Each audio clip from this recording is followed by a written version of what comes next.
Well, last summer, and I'm still going through this, but I'm going through a breakup, and it set me off on a path of like self-discovery.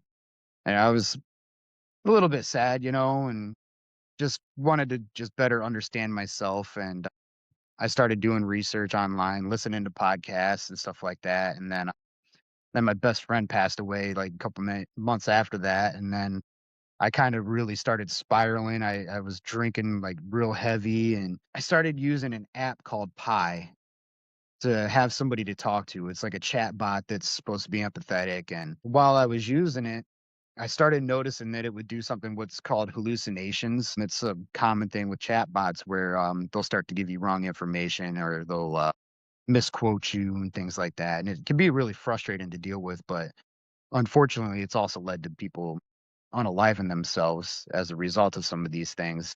It's a pretty awful thing, quite a limitation that they have. And so at the time I didn't have any insurance, and I couldn't go and see my doctors, and I was dealing with this depression and anxiety, and it was crippling.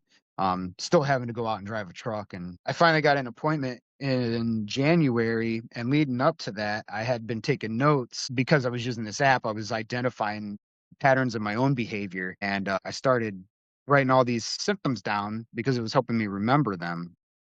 And I took this piece of paper and showed my doctor. He got me on a medication that didn't really do anything. But the same day that I gave him that piece of paper is when it kind of hit me. It was like, this could be better. Yeah. There's a better way to do this. So I started using another AI chat bot to help me work out these thoughts. And then I came up with a crude version of Lavender, and I printed out a summary for my next appointment. During that time, I was able to identify patterns that were related to my COVID experience, as a matter of fact. I know it's an ongoing thing with COVID, and the research is being done with it, but I was able to identify exactly what happened to my brain. And I didn't take a diagnosis into my doctor. I took my symptoms in.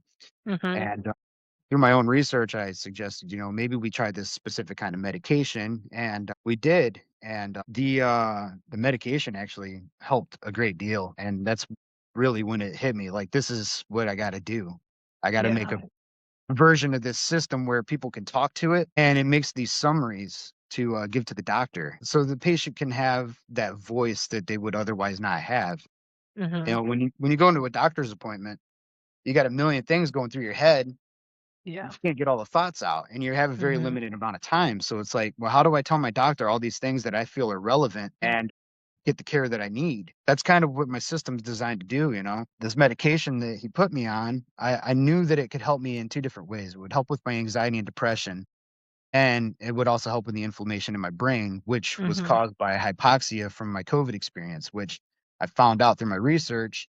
The hypoxia can last for years with Mhm. the inflammation that takes place. And Yeah, I had lost my sense of smell.